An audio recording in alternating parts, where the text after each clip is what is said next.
Añoranzas de electricistas, de Víctor Manuel Sánchez. La historia de los electricistas nos permite encontrar una trayectoria política de su presente.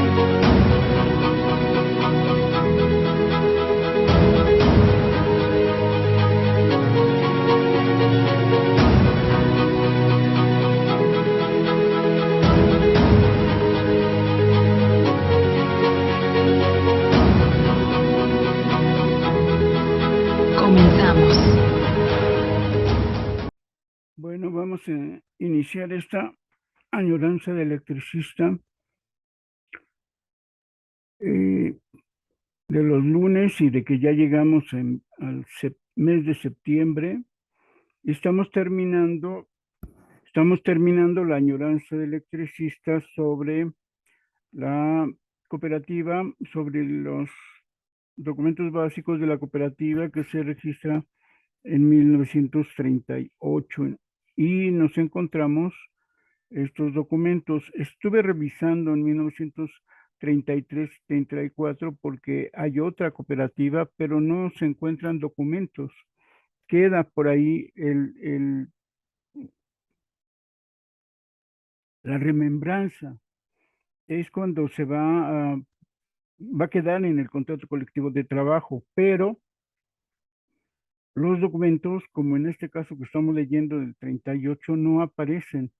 Tendríamos que ir a ver si hay archivos de las primeras cooperativas para localizar esto, o como estamos revisando documentos del sindicato en el Archivo General de la Nación, podríamos quizá encontrar estos documentos. Pues estamos en eso, en intentar localizar este tipo de documentos. Permítanme tantito, comentábamos la vez pasada que hay épocas en que la revista Lux no nos aporta información. Por ejemplo, estas revistas de esta época tienen dos, tres cosas y ya no hay información más que cultural. Puede ser muy importante, a lo mejor necesitábamos tratar estas cosas de importancia cultural, o hay una época en que nos relatan la mitad de la revista cosas que están sucediendo en la Rusia socialista. Quizás si convenga que platiquemos, que narremos, que sepamos qué es lo que se estaba transmitiendo a través de la revista Lux. Alguna vez había yo encontrado un archivo general del sindicato y estaba una parte de ese archivo general del sindicato en el quinto piso del edificio sindical de Artes 45, y encontré dos o tres cosas que logré fotocopiar, pero de repente la convirtieron en una oficina y igual como se dice, hubo el rumor de que bajaron todo eso hasta a un lado de la imprenta que estaba en el estacionamiento del mismo edificio. Alguna vez pregunté por ese archivo general y no me dieron informes. No sé qué pasó con el archivo general, el archivo del ESME, ni el contenido de ese archivo. Entonces nos ha quedado dos lugares donde puede haber, bueno, dos lugares. Uno, la biblioteca, que la biblioteca del ESME hace rato, bueno, no sé si ahora en la actualidad esté abierta, pero la biblioteca del ESME, insisto, hace rato que fue cerrada y desconozco en qué condiciones haya quedado la biblioteca.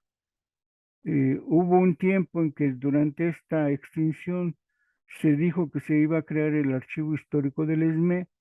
Supe de un jefe, pero realmente nunca nos enteramos de que estuviera funcionando y a qué le llamó este individuo el archivo histórico. No sé qué haya pasado. La biblioteca, entonces decía yo, el archivo que está aparentemente desaparecido, eh, obviamente la revista Lux, pero la revista Lux estaba en la biblioteca en su mayor parte. Había discontinuidades, hubo un tiempo en los 80, a fines de los 70, en donde la revista Lux había, por ejemplo, una colección completa en la Comisión Autónoma de Justicia, eh, revista Lux completa desde inicios en la Secretaría General. Había tres, en el exterior también había una colección completa de revista Lux y desconozco por qué se desaparecieron. Entonces, la revista Lux, que era fuente importante de la información, a pesar de que hay épocas en que no sirve para narrar la historia del sindicato. Eh, He dicho, hay épocas como los 30, después del 36 hay una época, luego les enseño una revista completa para que vean a qué me refiero. En este caso estamos revisando esta de 1938, que sí tiene una interesante información y es la que hemos estado revisando sobre estos asuntos, ¿no? Sobre esta cooperativa. Vamos pues a darle seguimiento y tratar de concluir esta organización general. Nos quedamos justamente en la cláusula 46. Los miembros de los consejos de administración y vigilancia durarán en su cargo 2 años, no pudiendo ser reelectos hasta pasado igual periodo de su elección. Si se dan cuenta, de alguna manera, sí se permite la reelección después de eh, 2 años. Dan oportunidad después de 2 años a que se reelija. Eh, La renovación de los consejos se hará anualmente en forma alternativa, principiando por los pares, de tal suerte que solo por el primer año de la constitución de esta cooperativa, los que sean pares durarán 1 año. En la idea, como en los estatutos del ESME, de que son 2 años, pero divididos en años pares y nones. Las faltas temporales serán suplidas en la administración por el orden progresivo de su designación y en el de vigilancia porque hay suplentes. La elección de los miembros de los consejos será en asamblea general por votación nominal, precisando el voto, el nombre de la persona por quien se vota y el puesto que deba desempeñar. En ese sentido se refiere que es nominal por cada persona, nombre y puesto. Para los efectos del artículo 33 de la Ley General de Sociedades Cooperativas, al efectuarse la elección de cada consejero, deberá respetarse el derecho de la minoría. Si representa el 25% de los socios asistentes a la asamblea para elegir al consejero respectivo del Consejo de Vigilancia. 48. Los consejeros celebrarán sesiones cuando menos 2 veces al mes, fusionarán válidamente el de administración con la mayoría de sus miembros y el de vigilancia con solo 2 miembros. A los miembros de cualquiera de los consejos que faltaren injustificadamente a las sesiones del que forman parte, les será descontado de sus remuneraciones anuales la parte proporcional al número de sesiones que estos celebren en cada ejercicio social, debiendo en todo caso distribuirse estas cantidades entre los consejeros que concurrieron con toda regularidad. Cuando faltaren por 3 veces consecutivas, se les considera que dimitieron del cargo. O sea, no pueden faltar más de 2 veces. Queda claro. En todo caso, caucionarán su manejo de la cooperativa el presidente del Consejo de Administración, el tesorero, el gerente y los que funjan como cajeros, cualquier otro miembro de la sociedad que permanentemente tenga a su cargo el manejo de fondos o bienes.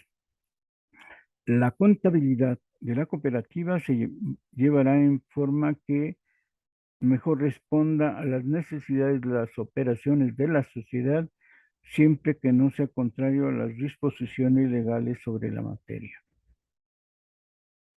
Capítulo séptimo de la Comisión de Conciliación y Arbitraje. Es curioso que existan nombres de la época para ciertas cosas, como esta conciliación y arbitraje que fueron creadas a partir de la Constitución y a partir de la Ley Federal del Trabajo y en este ánimo de crear justo una de dos, o poner a las partes a que resuelvan los problemas por consenso, o el arbitraje donde entra unos personajes a decidir porque no hubo posibilidad de conciliación. Entonces hay una comisión de conciliación y arbitraje de 3 miembros, el presidente, el secretario y el vocal. Los miembros de la comisión serán electos por mayoría de votos en asamblea general y durarán en sus funciones 1 año.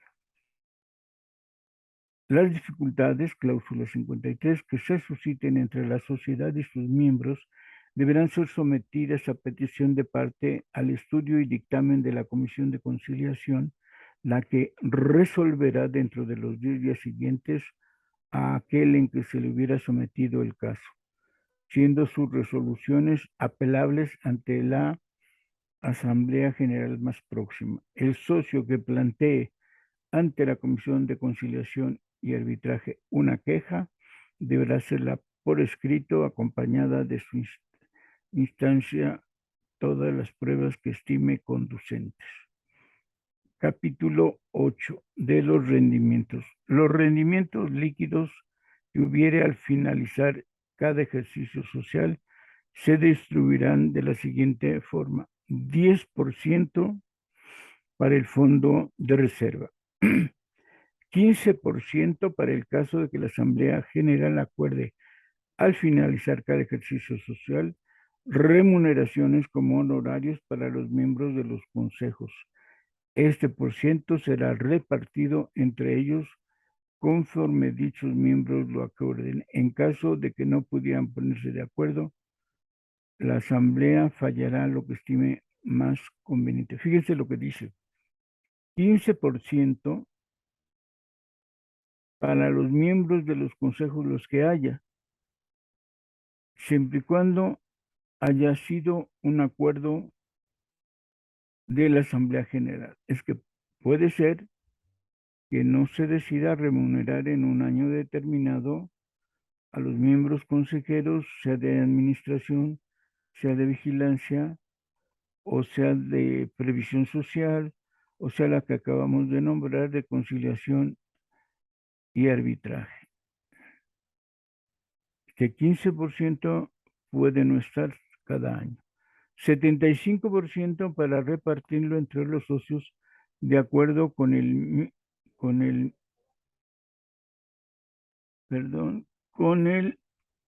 monto y naturaleza de las operaciones realizadas por ellos con la sociedad. De los rendimientos que obtengan los socios por concepto de operaciones realizadas con la sociedad, les será deducido el 10% para incrementar el capital social, el cual deberá ser acreditado a cuenta de nuevos certificados de aportación. Es decir, 10% para incrementar el capital social,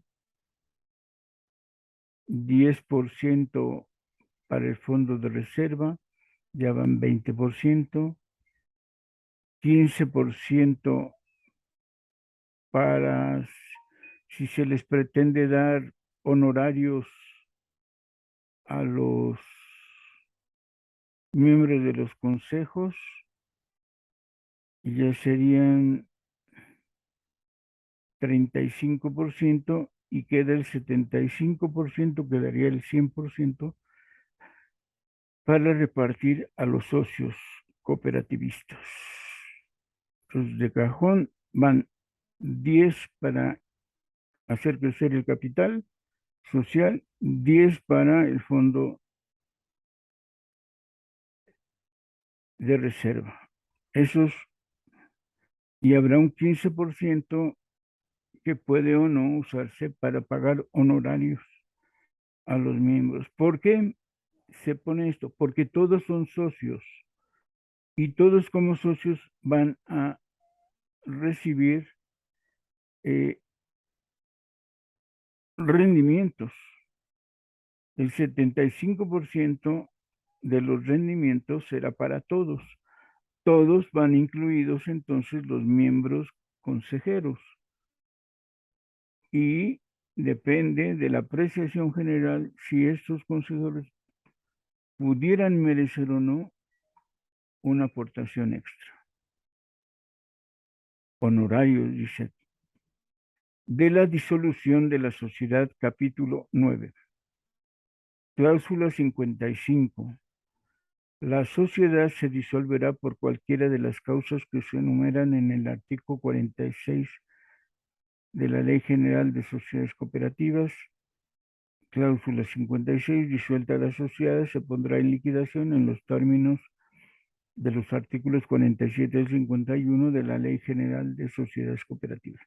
No he podido encontrar la Ley de Sociedades Cooperativas de los años 30.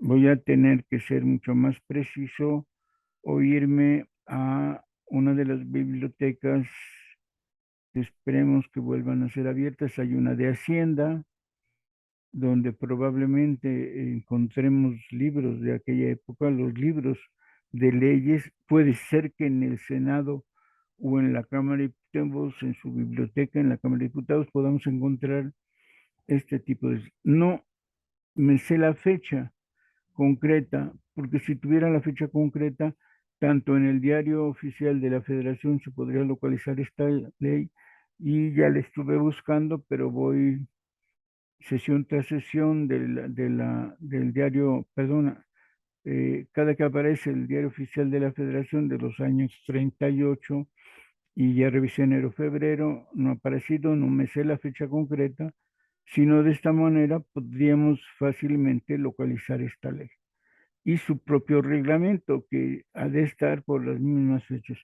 Eh, Voy a revisar con calma para ver si aparece esta ley publicada, o por lo menos la noticia en la revista Lux, de que pudiéramos tener la fecha concreta, y es muy, muy fácil localizar la Ley General de Sociedades Cooperativas. Bueno, capítulo 10, cláusula 57. Estas bases solo podrán ser, bueno, disposiciones generales, perdón, estas bases solo podrán ser modificadas por la mayoría de votos en la Asamblea General, en la que estén presentes por lo menos las 2/3 partes de los miembros de la sociedad. Y termina con lo siguiente. La cooperativa solo podrá ingresar a la federación que indique la Secretaría de la Economía Nacional dentro de la zona económica que el efecto se señale. Es decir, si se quiere entrar a una federación de sociedades cooperativas, solo será en una región, la que le indique. Por un lado, fíjense, a lo mejor la Secretaría de Economía es el archivo donde quisiera ir a buscar estas leyes. Y entonces, si se quiere organizar una federación de cooperativas, es por ley quien te va a autorizar la Secretaría de Economía, que ha dividido al país en zona económica a todo el país. Cláusula 59. La sociedad acepta la obligación que le señala el artículo 45 de la Ley de Sociedades Cooperativas de contribuir a la constitución del Fondo Nacional de Crédito Cooperativo en los términos del precepto mencionado. Fíjense, por ley, todas las cooperativas van a crear un fondo a partir del cual van a poder recibir créditos. No indica cuánto, el 10%, el 5%, no indica, pero dice que entre todas, es decir, para no tener la problemática económica de solicitar a un banco especializado, a, a un fondo fiduciario, no. La ley establece que entre todas las cooperativas establecen un Fondo Nacional de Crédito Cooperativo. Esto está interesante. Espérenme tantito.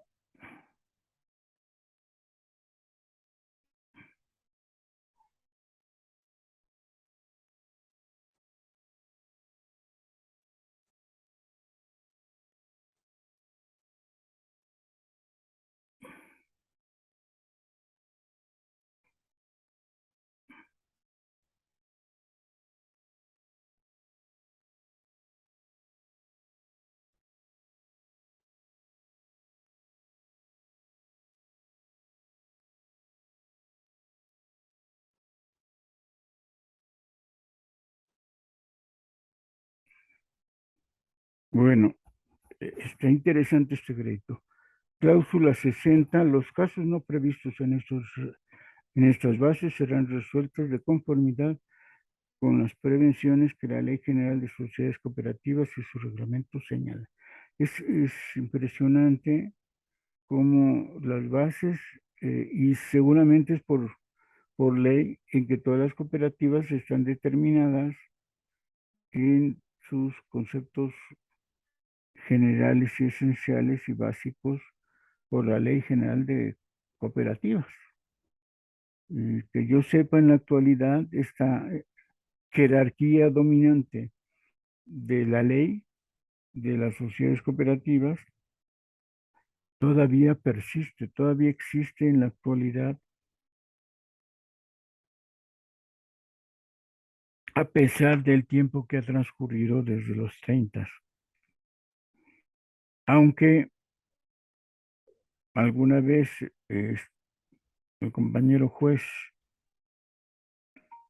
eh, que se ha dedicado a estos puntos, este monasterio,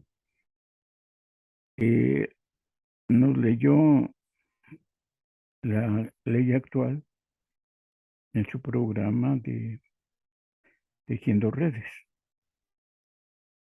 Y lo único que queda claro es que hoy todavía esta ley general y el reglamento determinan la mayor situación y han hecho consideraciones de que hoy las cooperativas pueden ser, siendo o consideradas como empresas. Y eso está muy mal.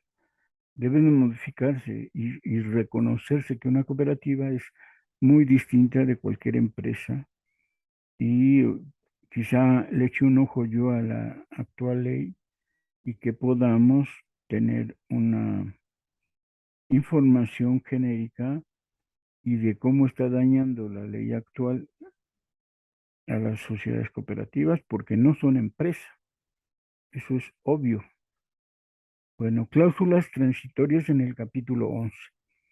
Cláusula 1. La sociedad cooperativa que lleva el nombre de Sociedad Cooperativa de Obreros y Empleados Electricistas, sociedad de capital limitado y cuyo registro en la Secretaría de Economía Nacional consta bajo el número 1768, se denominará a partir de la fecha en que así apruebe la Secretaría antes mencionada Cooperativa de Consumo del Sindicato Mexicano de Electricistas, SCL. Es decir, se está cambiando la vieja cooperativa que les digo que conocíamos y que no encuentro sus documentos originales, en Cooperativa de Consumo del Sindicato Mexicano de Electricistas, S, Sociedad de consumo limitado. Y por lo tanto, todos los integrantes de aquella pasan ipso facto a formar parte de esta cooperativa, que cambia el nombre.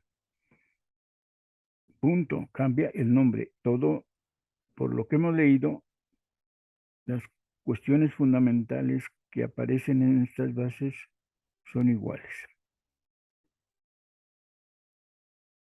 Como todos pasan a formar parte de esta, se asumirá para sí todos los derechos y obligaciones que se deriven de sus bases constitutivas y funcionamiento. Cláusula 2 transitoria.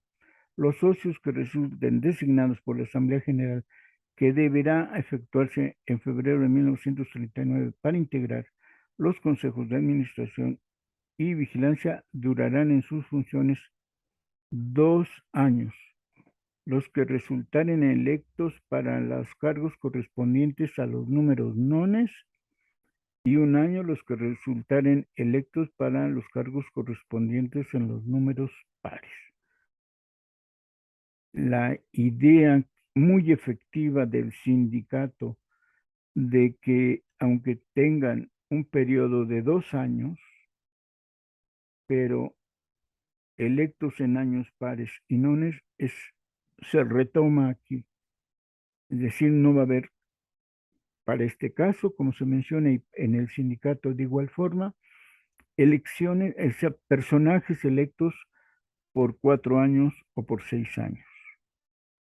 En el ESME se ha tenido la experiencia hasta esa época, de 1939, que la duración en los cargos, como en este caso las de la cooperativa o del sindicato, han resultado de efecto contrario a la democracia, y que los periodos cortos y los comités cortos, y en este caso como se eligen a la mitad, termina eligiéndose un comité corto, como en este caso una cooperativa, son lo más efectivo para la democracia.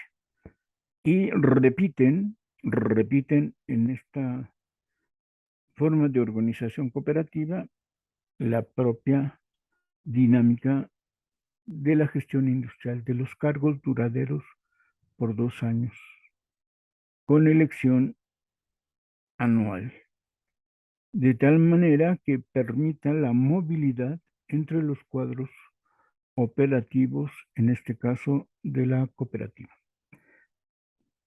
Tercera cláusula transitoria. Los reglamentos interiores de la sociedad continuarán en vigor en todo lo que no estén en contraposición con la Ley General de Sociedades Cooperativas, con su reglamento con estas bases, hasta que la Asamblea General acuerde modificarlos. Y aquí acaban estas bases. Como pueden ver, al final no se puso una fecha. Al principio tampoco tienen una fecha. Y la única fecha que se da es que en febrero del 39 se van a elegir. Y antes de les decía yo que este documento que leímos está dentro de un artículo, por llamarlo así, aunque el artículo estaba basado en copiar las bases de la cooperativa. El artículo se le puso por parte de Francisco de Celis Bertes cooperativismo, y lo que nos pone,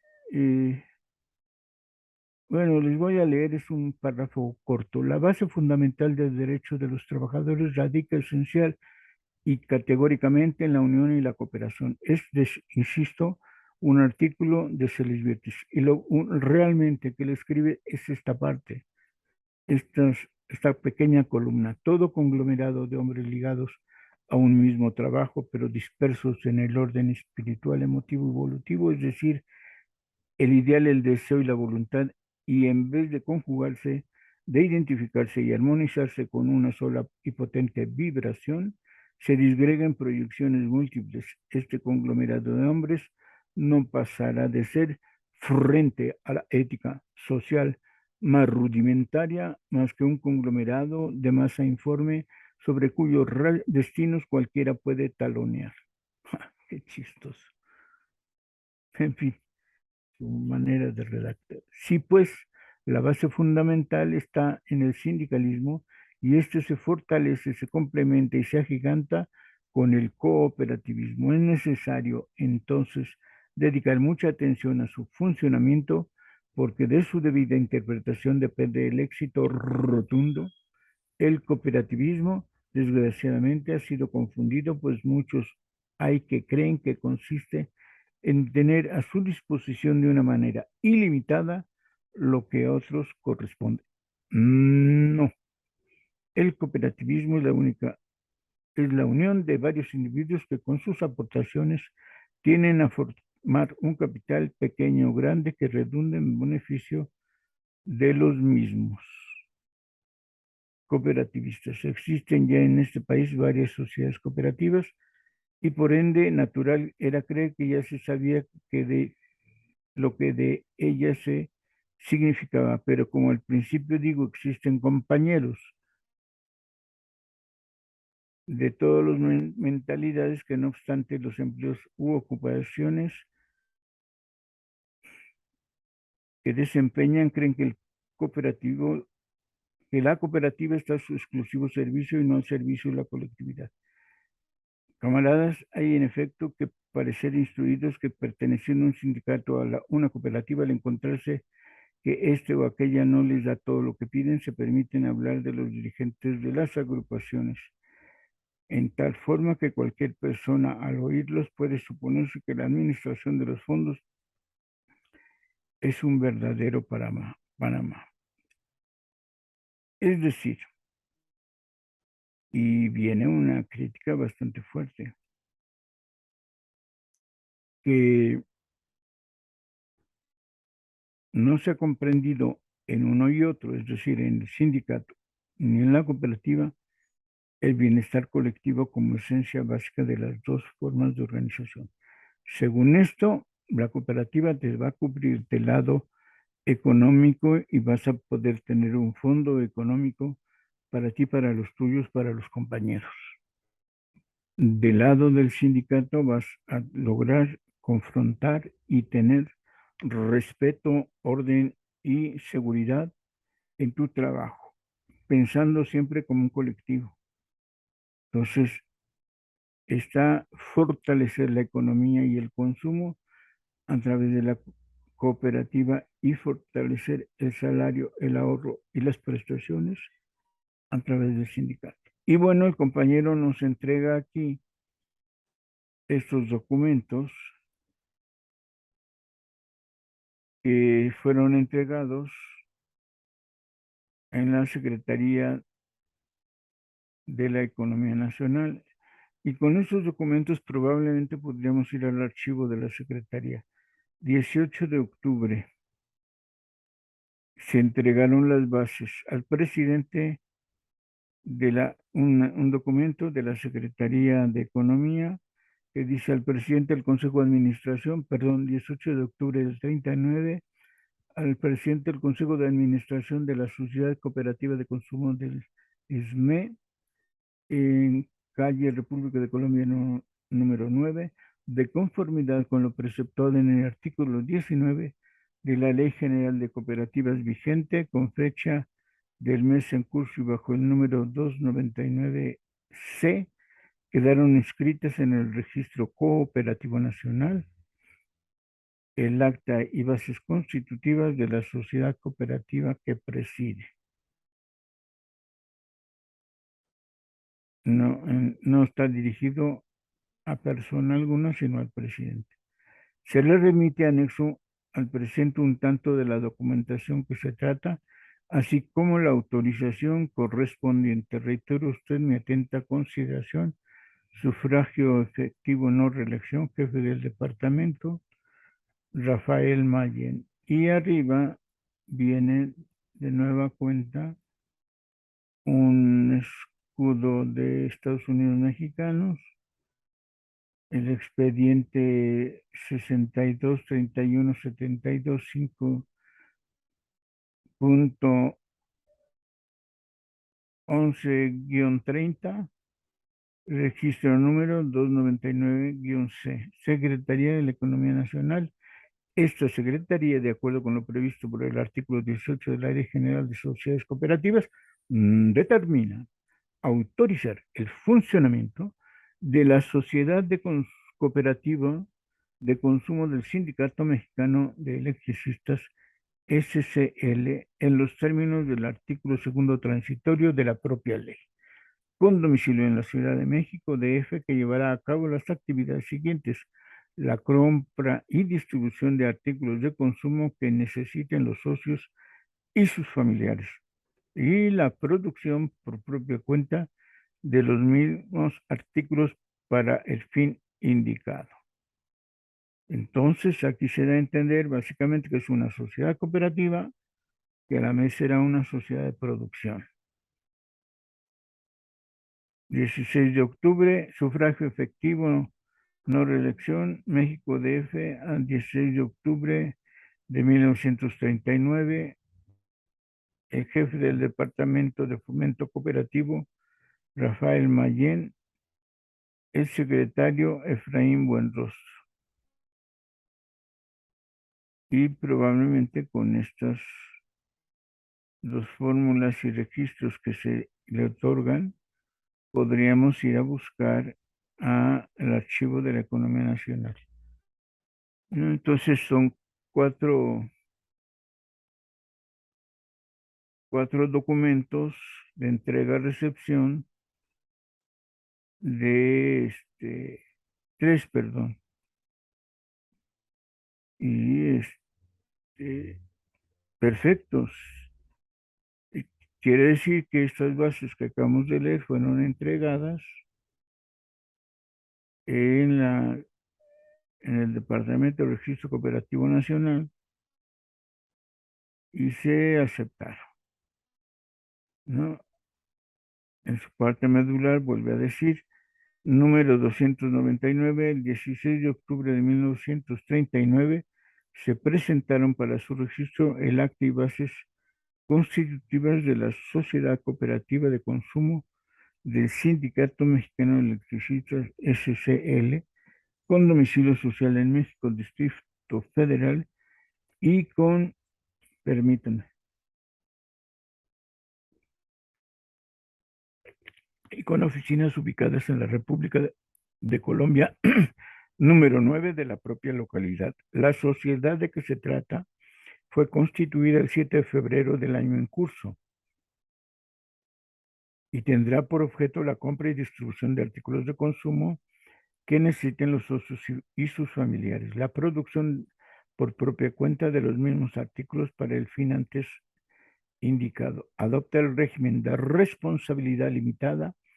Ascendió el número de socios a 1,427, quienes suscribieron 2,700 certificados de aportación con valor de 50 pesos cada uno, habiendo enterado a cuenta de los mismos la cantidad de 117,973 pesos 80 centavos. Los fondos sociales serán el de reserva y el de previsión social, y se constituirán en la siguiente forma. El primero, con el 10% de los rendimientos que se obtengan hasta que alcancen el 10% del capital total suscrito.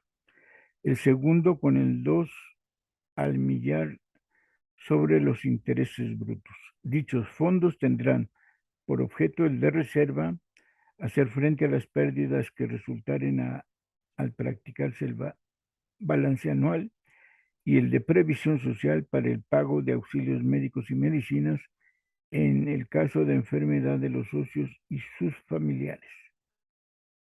Los ejercicios sociales serán por el término de un año y se contarán el 1 de enero al 31 de diciembre. Los rendimientos que se obtengan se distribuirán como sigue: 10% para el fondo de reserva, 15% para remuneración a los miembros de los consejos y 75% para repartir entre los socios, tomando en cuenta las operaciones que practiquen en la cooperativa.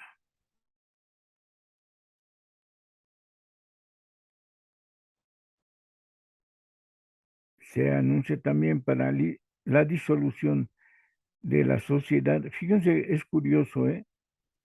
Acá no está la consideración de si la asamblea decide o no dar remuneración.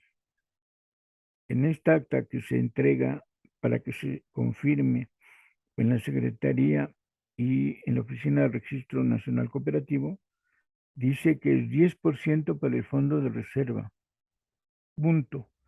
15% para los miembros de las remuneraciones, en términos como lo entendemos nosotros. Y, y es como el lío de si dice o no rendimientos o utilidades, ¿no? Bueno, para el caso, igual aquí no dice para contribuciones honorarias, dice remuneraciones y en términos laxos es pago a los miembros de los consejos, ¿no? Y entonces pago a los miembros de los consejos. El 10%, el 15% para el pago y el 75% para repartir entre los socios, tomando en cuenta las operaciones que practiquen en la cooperativa. Es más claro, vayamos a saber si son las bases las claras y ese simplemente como un resumen, me voy por las bases, que es mucho mejor. Y bueno, para la disolución de la sociedad y su liquidación, dice, se observan los procedimientos de la Ley General de Sociedades Cooperativas vigente y su reglamento. Este documento consta en 91 hojas útiles. Ay, permítanme tantito.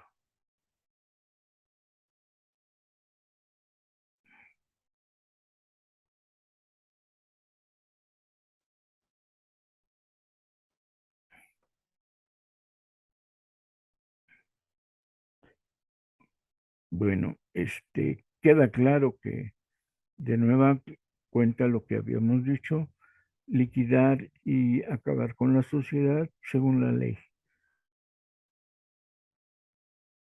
Según las bases no hay más que lo que dice aquí, según la ley. Si se quiere terminar la sociedad o liquidarla, según la ley, tendremos que ir a buscar la ley para saber qué hacer.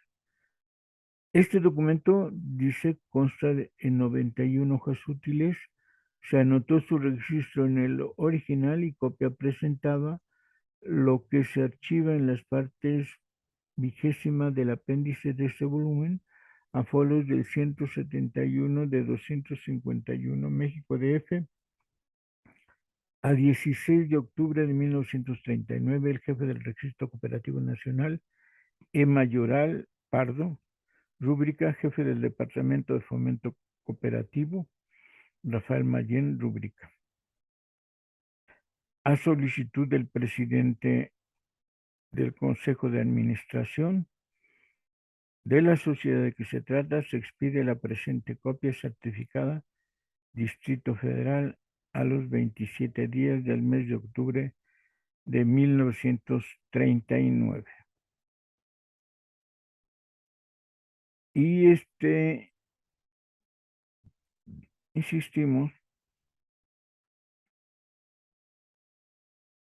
en que dice Francisco de Solís Bertis, al terminar su artículo, cuando se logra el homogeneamiento económico del trabajador, cuando se busque la manera de que las cuotas y el valor de las aportaciones que constituyen el respaldo original de los cooperativistas se haga por los interesados sin el penoso sacrificio que actualmente estamos observando, hasta entonces se habrá dado el paso definitivo para la consolidación del grandioso concepto cooperativista. Podría, pues, establecerse que la mejoría económica del trabajador fuese aplicada exclusivamente al compromiso cooperativista, quedando garantizados de este procedimiento los intereses que se trata de afirmar ahora que conforme a las nuevas bases aprobadas por el gobierno federal para la cooperativa del Sindicato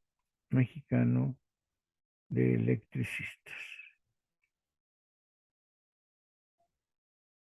Queda el campo abierto para buscar derroteros a financiar la estructura de nuestra cooperativa sin mengua del presupuesto para los trabajadores. Que nos represente para nuestros compañeros una preocupación más y a la ya interminable lista de dolores cotidianos, sino que venga a aliviar en forma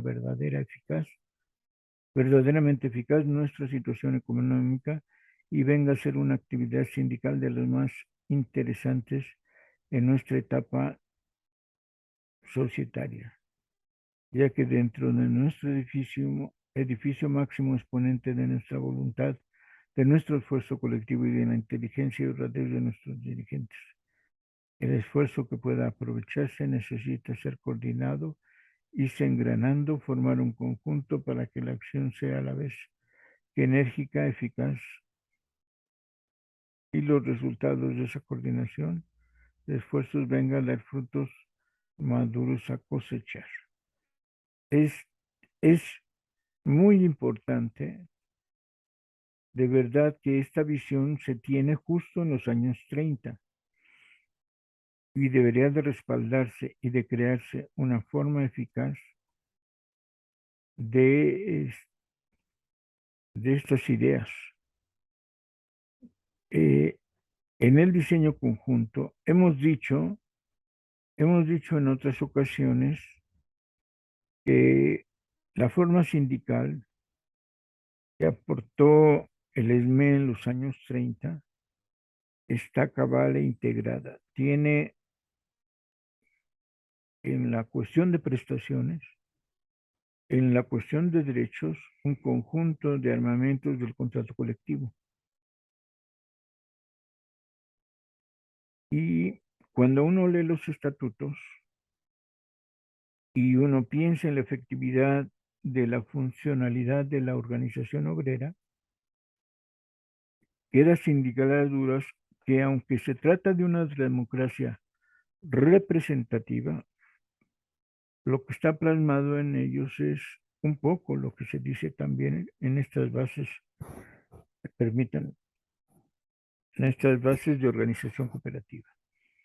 Es decir, por un lado, la representación departamental que debe reunirse mínimo una vez al mes. Mínimo. Se debe reunir el departamento de tal modo que sean los trabajadores de cada departamento los que fijen el estudio y la claridad del proceso de trabajo y la relación con el contrato colectivo. Por supuesto, y el debate de la política nacional. Está claro en los estatutos. Si cada mes se tiene las asambleas departamentales o seccionales, se va a tener claridad en los asuntos de trabajo y en los asuntos de la defensa de ese trabajo y, llamémoslo así, la funcionalidad de cada trabajo. Si por su cuenta después los representantes se van a reunir con el secretario de Trabajo y todos los subsecretarios o prosecretarios, la claridad que se va a tener cada semana sobre estos dos aspectos fundamentales y las necesidades que puedan tenerse de manera colectiva, como se está proponiendo en los estatutos, en una perspectiva amplia. Llega un momento, hemos dicho ya en otras ocasiones, pero está claro en estos años, justo porque en estos años es cuando se trata, bueno, no se trata, se crea la cooperativa, justo en estos años está entonces la Comisión de Trabajo, que en lo particular tiene que tener reuniones con los trabajadores en cada departamento y sección, y en lo general tiene que tener reuniones entre ellos para conocer, debatir, discutir estas características de cada departamento en una perspectiva general. Y ya las asambleas, que justo en los años 30 dejan de ser semanales, porque venían siendo desde el inicio hasta los años 20 y hasta 1935, como vemos, semanales. Cada 8 días habría asamblea general para que se tuviera entre todos acuerdos generales de los aconteceres de cada proceso de trabajo. Y en ese sentido, en esta mirada colectiva de los procesos de trabajo, se crea en 1933-34 una cooperativa de consumo. Es decir, se sabe, se conoce en el debate general que se tiene sobre el sindicalismo que el riesgo, que el peligro profundo del capitalismo está en la mente de todos nosotros, que el consumo de productos, llamémoslo así, burgueses o capitalistas, la forma avariciosa con que tú puedes consumir, exceso de consumo o consumo de lujo que en realidad no tienes capacidad para comprar, es el enemigo número uno en cada familia. Entonces tienes por un lado el salario, el control y la explotación, no condiciones precarias, olvídense, ese es un nuevo lenguaje que tendríamos que analizar y criticar. Hay sobreexplotación y hay explotación. La palabra explotación conlleva que nos enojemos, que estemos a disgusto, que veamos una sociedad plena de injusticia. La explotación hiere, te debe de calar en la conciencia. Precario es algo ligero. Se va a poder resolver. No se usa un lenguaje, como dicen ahora, que confronte. ¿Qué es lo que ha logrado la OIT en los últimos años? Que tengamos un lenguaje que nos confronte, que ya no hablemos de lucha de clases, que no le digamos al patrón burgués, sino emprendedores. Y que si nosotros ponemos un changarrito por las tardes para completar nuestro salario, somos emprendedores. Hoy la mayoría de los textos, de los libros, de los dirigentes, de los académicos, dice que precario es la situación general de los trabajadores, de los empleados, de los negocios, son precarios. Cuidado. Quieren que nos olvidemos del conflicto de la lucha de clases ideológica y política. No puede haber precario sino, y le agregan a esto. Entonces, si eres precario, tienes que buscar un salario digno. ¿Y quién te da los salarios dignos? El patrón. Mentira. El ataque ideológico por el salario, o sea, ¿cómo creen que puede haber una pensión, una vejez digna con las jubilaciones tan pobres, miserables, indignas? Podemos decir indigno, pero no que vas a obtener una jubilación digna. Eso no existe. La semana pasada la semana pasada, todavía la última de agosto, dijo Carlos Slim que es imposible, que es increíble, que lo que se quiera dar en México son jubilaciones a los 65 años, que la cifra promedio de edad son 75 y que todo mundo, en todo caso, deberíamos jubilarnos a los 75 años. O sea, que trabajes desde que puedas, 12 años, 13 años, 15 años, desde que puedas hasta que mueras. ¿Para qué? Para explotarte toda la vida activa de trabajador. Te jubilas y si bien te va, a los 3 años morirás y todo tu fondo de pensión, tu fondo de ahorro para el retiro, se lo va a quedar en bursa. Es lo que quiere Carlos Slim, que todos se queden en bursa, que disfrutes lo mínimo, lo o nada. Y volvemos al asunto de una pensión digna, un salario digno, una condición de trabajo digna. En el sistema capitalista no existen esas formas de vida. Es explotación permanente, es exclusión permanente, es desigualdad permanente y eso se llama explotación. No podemos aceptar el término precario, pero cuesta mucho trabajo porque ya desde la OIT que empezó a llamarle al salario digno y al trabajo digno y ahora a la pensión digna, porque dicen que dejemos de confrontaciones, que no nos confrontemos más porque finalmente que nos ofrece trabajo y nos da trabajo es un emprendedor de buena voluntad y que te paga. Y el LIM es tan de buena voluntad que dice que nos jubilemos no a los 65, sino a los 75. Falso.